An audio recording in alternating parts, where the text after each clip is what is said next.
LEGO has made quite a few clone sets over the past couple of years. I think they're getting closer to nailing the formula, but they're still fumbling the bag here, at least in my opinion.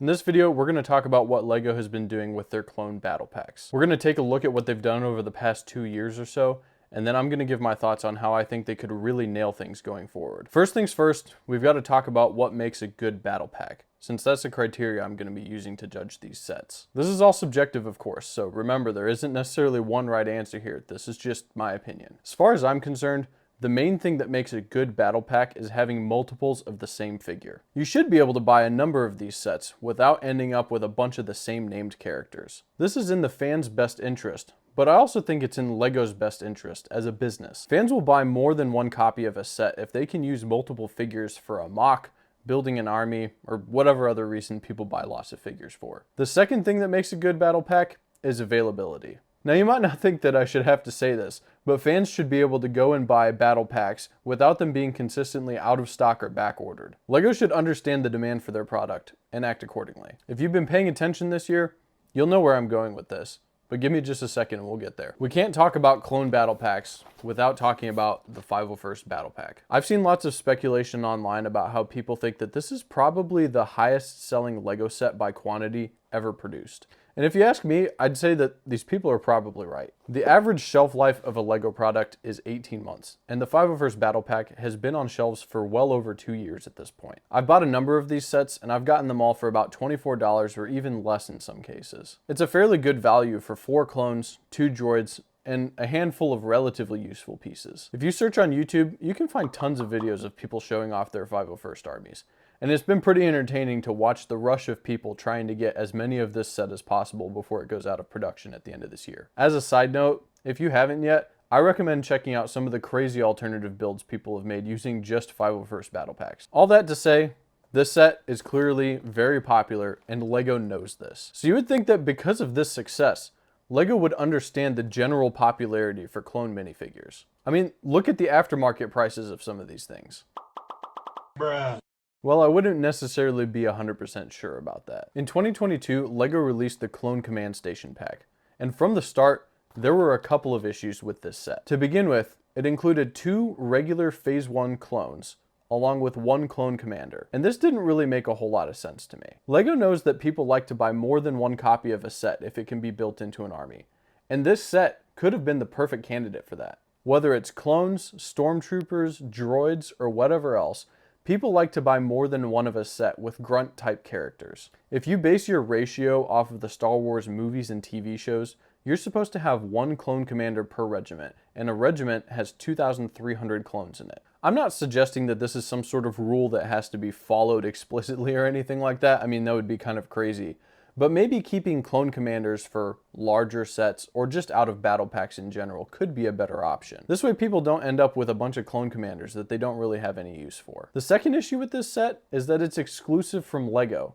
That means you either have to buy it on lego.com or you have to make it to a brick and mortar LEGO store, of which there really aren't that many out there. This set is not sold at your regular Target or Walmart. The Clone Trooper Command Station was supposed to launch at midnight on January 1st of this year. Lots of people were sitting ready to order this product at launch, only to be met with a coming soon tag on the product page for this set, and no communication from LEGO on the matter. Over the next 11 months, the Clone Trooper Command Station would only show up on the LEGO website as being in stock a handful of times. And on top of that, each time it was in stock, it was only there for a couple of hours. This made the set very hard to get a hold of for most people. At the time of recording this video, you can order this set from the website, but it's slated as being back ordered and you can only order a limit of 5 per household. Have you been able to pick up any of the Clone Command Station battle packs? If you have, let me know in the comment section below and tell me how many you were able to get. So to get back on track here, the main question I want to ask is why? Why would LEGO release a pack that they knew would be popular as an exclusive, and on top of that, not be prepared to meet demand? Do they hate making money? I mean, they're a business, so the answer to that is no. But to be honest, I have no clue why they decided to do this. Here's my best guess at how I think things went down. The LEGO Star Wars design team is given a certain number of sets to produce at specific price points throughout the year. In 2021, for the first time, they're told, hey, we're gonna sell 2 figure packs exclusively on lego.com and in LEGO stores. The design team makes the Clone Trooper Command Station, and they make the Hoth Rebel Battle Pack, which goes along great with the Snowtrooper Battle Pack and the UCS AT-AT. Once they're done with that, they move along and they continue on to their next projects. Now, I don't think the design team has necessarily done anything wrong here, but it is pretty easy to look from the outside and be critical of this whole scenario. This set really should have been released to retail in my opinion, with a few modifications of course. Throw in an extra clone, switch out the commander for a gunner or something like that, mark the set up to 20 bucks, and you've got yourself an easy winner.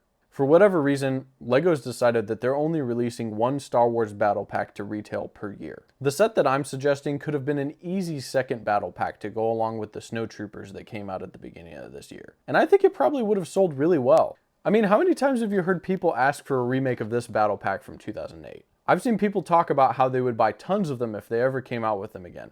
And I've literally seen this mentioned over and over online, so there's no way that LEGO doesn't know about this. I don't think that this means that we need to get rid of the figure pack concept as a whole though for LEGO Star Wars. I think that there are some ways that LEGO could make these packs and fans would love to buy them, but they wouldn't have to deal with these stock issues that they've had to deal with over the past year with the Clone Command Station. If LEGO wanted to use these packs to keep Clone Commanders at an affordable price, they could easily do this. Make a pack with Phase 1 Clone Commanders, and people would have been perfectly happy with something like that. LEGO could set a limit on this to prevent scalping.